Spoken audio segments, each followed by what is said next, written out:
welcome to Good Game Well Played for the week of Friday, the 3rd of June. My name is Hingers, and this remains the ABC's only show and eye-view about esports and the nerds who play them. Today on the show, we'll be joined by Radley to talk about SK Gaming versus Luminosity, the contract dispute in CSGO. But right now, let us look at the news.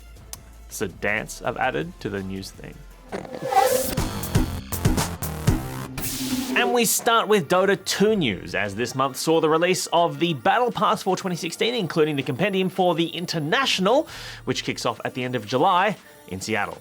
In what has become an annual event in and of itself, Valve's little treasure trove of skins, curses, and animations this year also includes community and personal challenges, which players can perform to unlock more in-game loot. 25% of the money spent on Battle Passes this year will go directly towards funding the 2016 International Prize Pool, which currently sits at over 9 million Australian dollars.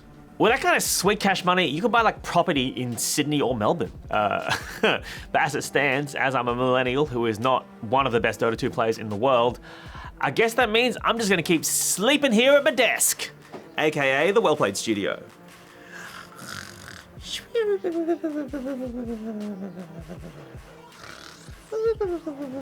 Moving to mergers and acquisitions news, the Wall Street Journal is reporting that Tencent, owners of Riot, are sniffing around to buy Supercell. The company that owns the company that makes League of Legends could move later this year to buy the company that makes Clash of Clans, Boom Beach, and Clash Royale. With Clash Royale being the latest darling of the esports world, releasing tournament mode earlier this year, this is huge news and illustrates the economic growth in the esports sector. Reports say the deal could be worth over $1 billion. With that kind of money, you could afford to buy property in Sydney or Melbourne, am I right? Unfortunately, as I'm not the developer of Boom Beach or Clash of Clans, I'll just keep living here at the... Have we already done this joke? And finally, to League of Legends news, as the MOBA has found its way into Australia's largest inter-varsity sporting competition. Nerds will now be able to compete alongside 15,000 odd jocks at the Australian University Games, as League of Legends has been added to the roster of 39 other sports in amongst more traditional events like kendo, basketball, and something called Ultimate. Actually, Ultimate is short for Ultimate Frisbee, and I don't know if you know this, that's a sport that white people invented because they couldn't win anything else. Sorry, I thought this was Twitch chat for a second. Anyway, qualification will take place through participating universities, and the finals are in Perth in September. All right, that is it for the news. Let's find Radley. Joining us now to talk about recent contract drama between SK Gaming and Luminosity is our senior drama correspondent, Radley. Hello. Hello. Now, what's going on? We have CSGO contract negotiations between SK Gaming, Luminosity, and a team of players. Yes, so let's break this down really simply. We've got Luminosity, the brand, SK Gaming, the brand, and then the team of players, as we currently know them as Luminosity, led by their team captain Fallen, and then you've also got their coach and their manager. So these 7 guys have been playing with Luminosity for quite some time, and SK Gaming have come in and wanted to sign them. Bit of a timeline here. December 2015, we've got Team Luminosity, which is the players led by Fallen, and they sign a letter of intent with the brand Luminosity. Yep. Letter of intent is kind of like one step below a contract. Yep. It's like a soft contract. It's like you're not married, you're just engaged. Yeah. Precisely. So you can kind of get out of it, but it's a little bit rude. Yeah. It's you probably shouldn't. So the idea behind that is that they say they're gonna sign a contract at some stage for 2 more years. To stay with Luminosity. Yeah. That contract never gets signed for one reason or another. We don't really know why. There's a lot of conjecture there. But fast forward to February of 2016, and SK Gaming come along and they say to the team of players, hey guys, would you like to sign with SK? Yes, and this is because they've kind of been doing well. They've been posting a few good results, and now a German team, SK Gaming, are trying to sign these players in February. Exactly. So they have a bit of discussion. We don't know what's said exactly in these discussions, but the end result is that at the end of March 2016, the players sign with SK Gaming. And this is a contract that commences July 1st, when their current contracts with Luminosity run out. So this kind of goes back on the letter of intent, but technically isn't unheard of. It's not legally unheard of. Then, beginning of April of 2016, couple days later, they win MLG Columbus, which is a massive CSGO tournament. First prize is like $500,000 US, and this is Luminosity, these players. This is the biggest win. Huge tournament. This sets them up to be like known as the best team in the world at CSGO at the moment. So they win that under the banner of Luminosity.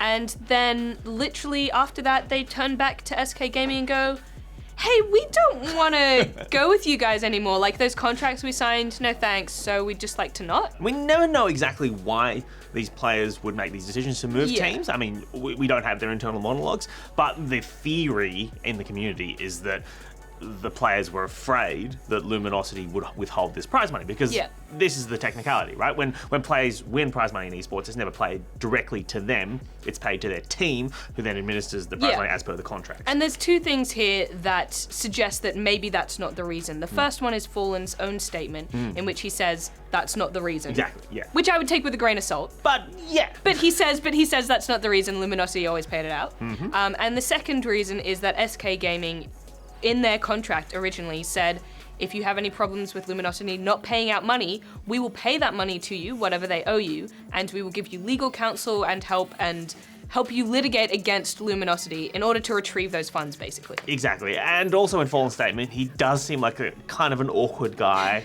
who just genuinely feels really shitty about the thing he did, right? Because he says, like, look, I feel like I betrayed, the owner of Luminosity. I feel like Steve and I were friends, and then it didn't really work out. Then why didn't you talk to Steve, mate? Like, all it took was a conversation and being transparent. Nothing but hardball. That's how we play this. Yeah. Everything's secret. Cards close to the chest. But then he did that, and it didn't pan out for him. And then he's like, "Oh no, I didn't." Like, you play with the big boys now. That's his problem. Doesn't have that killer instinct. Only on these Me, if I was in that, go for the jugular every time. Everything's secret, and then I go, bam. That's right.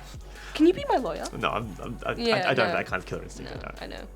Rad, this whole thing just seems so messy, right? You've got these teams fighting over these players. These players are one of the best, if not the best team in the world. They're so well respected, and yet we're not focusing on their play. The whole media attention is on this mess. Yeah. So what does that mean for the wider implications for esports? Yeah, so I think we're starting to see a shift from esports being very much an amateur thing with much smaller prize pools to it being millions of dollars and really, really big business, and these guys are becoming superstars. And maybe they're not prepared for that. Yeah, like you wouldn't be able to hire a lawyer to litigate a dispute over like $100 you want in like a money match for Smash. You know what I mean? Like, whereas when it's $500,000, suddenly not the threats, but the possibility of threats of legal action become a reality that you need to think about and consider. Big money means big business, and like you've got to deal with that. And part of it as well is that the esports community traditionally is a little bit incestuous. Like everyone knows everyone, everyone's friends, which is lovely and great and like what I love.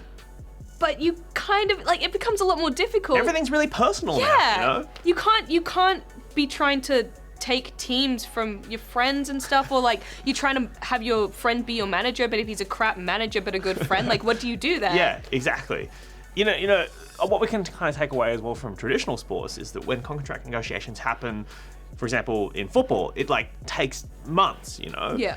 For example, Jose Mourinho, the previous manager at Chelsea, who's now moved to Manchester United, right? Those contract negotiations were stalled for months. And I read an article about this, apparently because Chelsea still had the rights to Jose Mourinho, quote unquote, toiletries, right? And that's that's one of like the naming rights. So, is that, for example, if Jose Mourinho. Like soap and shampoo. So, if like Jose Mourinho wanted to release his own soap, like so you could smell like the special one or whatever, right? Why would you? I don't know, but it would have to be Chelsea branded, not Manchester United branded. And so this became this whole thing, and the lawyers had to sit down and work it out over months, right? And that's how complex these things become, because it's not just you as a player, or you as a manager, or you as a representative of the team. It's also branding, naming rights, prize money. It's all that kind of stuff that needs to be poured over by legal minds and your own representatives. I'm glad that those sponsorships exist, and I'm glad that like people can make money and a living from doing what they love, and we get better quality esports. But can't we just be friends, guys? Like, that's ridiculous. I think you're just jealous that you can't have Rad branded soap. Can't I? Smell like me. Now, a final thing we would talk about is how E-League, there was talk about how the competition might be sanctioning the plays because of this messiness. And we've seen kind of similar sort of things happen with Riot, that Riot do not allow player poaching from other teams. What can you tell us about the E-League stuff? This brings up something slightly different, and I'm going to go out on a limb here, and I may get a bit of hate for this.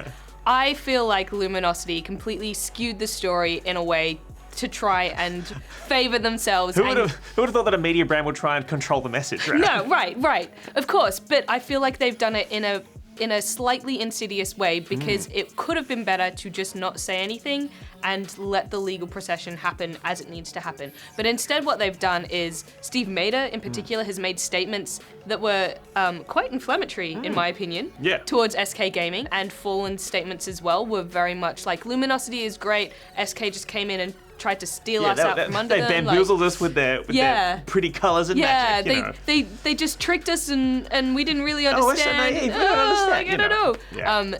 And this brings us to E-League because there were articles released that were saying like, oh, E-League are possibly gonna take action against SK and stuff like that, which is pure conjecture. Yeah. That's kind of like me saying, oh, we might all die tomorrow because an asteroid is gonna hit the Earth. It could happen. It could happen. But I have no real evidence to say that it will. Well, because the head of E-League's come out and said like, nah, we're not involved in this. No, we're not, it's and obviously fine. that's good on their part because they don't want to get involved with this clear drama that's happening that's just frankly not relevant to them, right? Exactly. Yeah. The other thing is, how does Luminosity move forward from this, right? Because they are now dealing with players who have said, who will just sign we anything want to work somewhere else, I want to work with you. Oh. Like, how are we able to rebuild a relationship of trust? Well, there's a lot of goodwill for Fallen. He's beloved in the CSGO community, so maybe that'll pull them through. I don't know, like, I guess if you just keep winning, that seals the deal as well. They just have to keep winning. It's not about loyalty, it's just about results. Exactly. Well, thank you so much for joining us, Radley. Thanks for having me. And if you would like to smell like Rad, get in touch with her on Twitter. All right, that is it for the show today. Let us know your thoughts on the latest CSGO drama in the comments, or as always, you can try and guess my email address. Until next week, Hingers out! What time is it? It's time for a nap. Right here on my desk. I'm not even wearing a watch. It was acting the whole time.